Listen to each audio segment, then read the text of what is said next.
చూసాం. హర్యానాలో చూస్తే కాంగ్రెస్ కంచుకోట అనుకున్నారు, పక్కా గెలుస్తుందని అందరికీ తెలుసు. అది వాళ్ళు చాలా వరకు, కానీ మాకు కాంగ్రెస్ గెలుస్తుందని నమ్మకం లేకుండా, ఎందుకంటే మేము చేసిన కార్యక్రమాలు ఏదైతే సంక్షేమ కార్యక్రమాలు కానీ లేకపోతే అభివృద్ధి కానీ ఒక దగ్గరుండి చూసాం కాబట్టి, దగ్గరుండి ఇప్పించాం కాబట్టి డెఫినెట్గా Bharatiya Janata party strategy use చేశారు మీరు. మోదీ ఫేస్ కానీ ఫోటో కానీ లేకుండా ఎలా అయితే చేశారో ఇక్కడ ఆయన్నే ముందు పెట్టి ముందుకెళ్తున్నారు.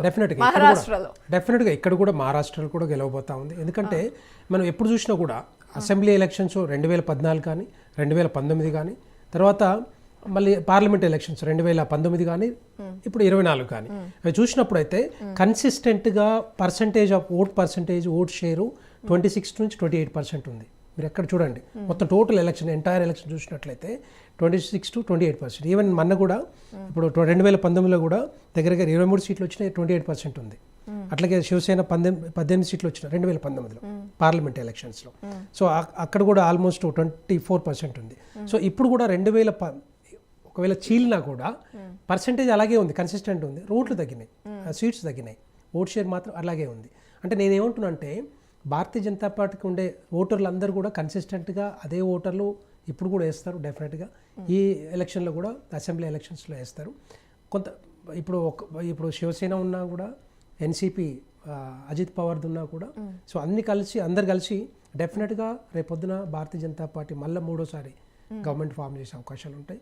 సో దాంట్లో ఎవరికి అనుమానం లేదు. ఎందుకు చెప్తున్నా అంటే, ఒకటి మనం చూసాం కొన్ని సీట్స్ తగ్గినా కూడా మన పార్లమెంట్ ఎన్నికల్లో తగ్గినా కూడా దాని తర్వాత ఏవైతే అభివృద్ధి కార్యక్రమాలు కానీ సంక్షేమ కార్యక్రమాలు దాంట్లో ముఖ్యమైనది ఏంటంటే లడ్కీ బహన్ యోజన, ఏదైతే 1500 రూపాయలు అమ్మాయిలకి న్యూట్రిషన్ గురించి హెల్త్ గురించి ఏదైతే ఇస్తా ఉన్నారో దగ్గర ఒక్క కాన్స్టిట్యున్సీలో తీసుకుంటే చెప్పాలి. ఎందుకంటే ఒక కాన్స్టిట్యున్సీలో ఒక నియోజకవర్గంలో దగ్గర 50,000 నుంచి 70,000 మంది పిల్లలకి ఇస్తూ ఉన్నారు. ఈవెన్ మదర్సాలో ఇప్పుడు మధు గారు చెప్పినట్టుగానే మదర్సాకు కూడా అలాగే ఇస్తూ ఉన్నారు.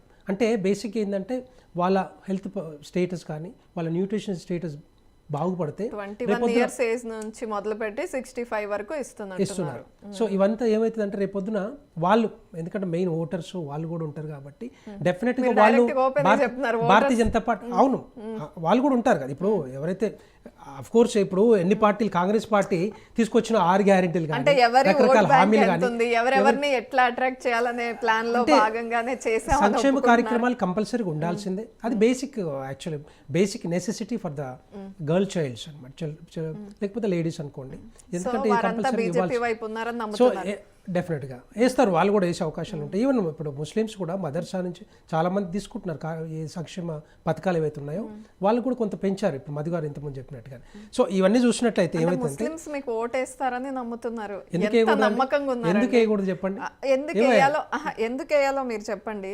అంటే మీరు మైక్ అంటే ఓన్లీ కాంగ్రెస్ పార్టీకి సనాతన ధర్మం అంటారు, సెక్యులరిజం కి మేము వ్యతిరేకం అంటూనే మాట్లాడతారు, డైరెక్ట్ గా చెప్తారు. మరి ముస్లిమ్స్ ఎట్లా ముస్లింలకు కూడా అభివృద్ధి కార్యక్రమాలు కానీ సంక్షేమ కార్యాలు, ఇప్పుడు ఉత్తరప్రదేశ్ చూసినట్లయితే ఉత్తరప్రదేశ్లో చూస్తే majority of the Muslim population have received all the welfare schemes. చాలా చెప్పాలంటే దాంట్లో డబుల్ బెడ్రూమ్స్ కానీ ఇంకా రకరకాల స్కీమ్స్ అన్నీ కూడా అక్కడే వచ్చాయి, ఇది ఉత్తరప్రదేశ్లో.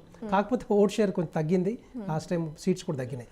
సో అట్లా చూసుకుంటే క్యాంపెయిన్ కానీ మైక్రో మేనేజ్మెంట్ కానీ తర్వాత అక్కడ రిసోర్సెస్ కానీ సోషల్ ఇంపాక్ట్ కానీ ఇవన్నీ కూడా డెఫినెట్గా భారతీయ జనతా పార్టీని గెలిపించే అవకాశాలు ఉంటాయి. ఎట్టి పరిస్థితుల్లో there is no compromise.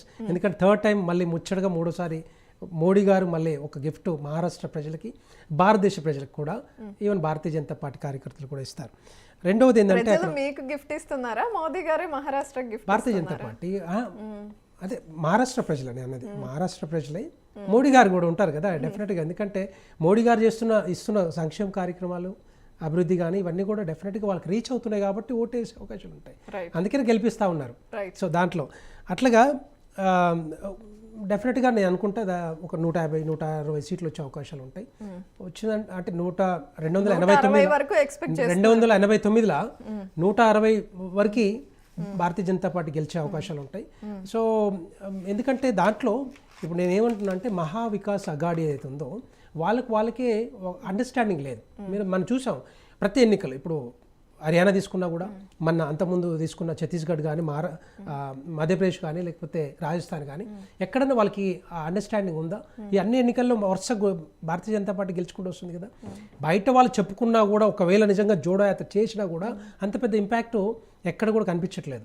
Rahul Gandhi చెప్పినా కూడా పెద్దగా రాజ్యాంగము, రెడ్ బుక్, తర్వాత రిజర్వేషన్లు ఇవన్నీ పట్టించుకోవట్లేదు. హర్యానాలో అదే జరిగింది కదా. అది పట్టించుకునే లోక్సభ స్థానాలు తగ్గిపోయాయి అనేది వాళ్ళ వాదన. అది అబద్ధపు మాటలు చెప్పి నిజంగానే తగ్గాయి. ఎందుకంటే ఇక్కడ నుంచి వీడియోస్ అన్ని కూడా మళ్ళీ తెలంగాణ నుంచి పోయినాయి.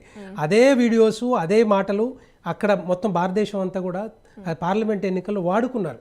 అంటే నేనేమంటున్నానంటే అబద్ధపు మాటలు చెప్పి రేపొద్దున భారతదేశ ప్రజలను కొద్దిగా డైవర్ట్ చేయడానికి వాడుకున్నారు. దానివల్ల కొంత తగ్గింది. ఎందుకంటే ఒక సామాన్య మానవుడికి ఏదైనా ఇగో రేపు మేము రిజర్వేషన్ తీసేస్తున్నాం లేకపోతే ఇది చేస్తున్నాం అంటే ఒక థాట్ వస్తుంది, నిజంగానే చేస్తారేమో రేపొద్దున భారతీయ జనతా పార్టీ వస్తే గవర్నమెంట్ వస్తే రిజర్వేషన్ తీసేస్తారని ఒక భయం ఉంటుంది కదా. అట్లా కొంతమంది మరి కాంగ్రెస్ పార్టీకి ఓడేసి కొద్దిగా ఒక 99 సీట్లు వచ్చినాయి, కానీ అవి కూడా రాకపోయాయి. ఆ రెండు ఇంకా వేరే చెప్పండి, ఇంకెక్కడన్నా వాళ్ళకి ఏదన్నా కారణాలు ఉన్నాయా భారతీయ జనతా పార్టీని గెలిపించాలా ఓడించాలా అనేది చెప్పండి. అదే కర్ణాటకలో చూసాం. కర్ణాటకలో రకరకాల హామీలు తీసుకొచ్చారు. మొన్ననే చెప్పారు డిప్యూటీ చీఫ్ శివకుమార్ గారు, డిప్యూటీ సీఎం ఏమంటారు, ఫ్రీ బస్సు తీసేద్దాం అని ఆలోచన ఆయన చెప్పాడు ఆయన నోటితోటి.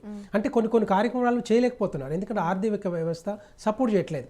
అలాగే ఇక్కడ తెలంగాణలో కూడా 6 గ్యారెంటీ హామీలు కానీ లేకపోతే రుణమాఫీ కానీ ఇంకో చాలా హామీలు ఉన్నాయి కదా, ఒక్కటి కూడా ఫుల్ఫిల్ అవ్వలేదు. మళ్ళీ ఇదే ముఖ్యమంత్రి రేవంత్ రెడ్డి గారు మహారాష్ట్రకి వెళ్ళి తెలంగాణలో ఇచ్చిన హామీలన్నీ పూర్తి చేసినాం అని చెప్పుకుంటా ఉన్నారు.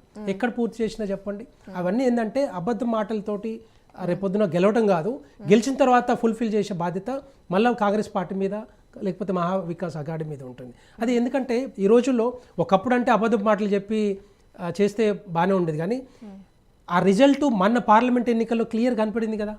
ఇప్పుడు కాంగ్రెస్ పార్టీ 12 సీట్లు గెలవాల్సి ఉండే ఇక్కడ ఏది పార్లమెంట్ ఎన్నికల్లో, కానీ అక్కడ 4 సీట్లు తగ్గినాయి. ఎందుకు అంటే అప్పటికే యాంటీ ఇన్కంబెన్సీ ప్రజా వ్యతిరేకత ఎక్కువైంది కాబట్టి కాంగ్రెస్ పార్టీ మీద ఆ 4 సీట్లు కూడా తగ్గి మాకు 8 సీట్లు వచ్చినాయి భారతీయ జనతా పార్టీ. ఒక్కసారి ఇమాజిన్ చేసుకోండి.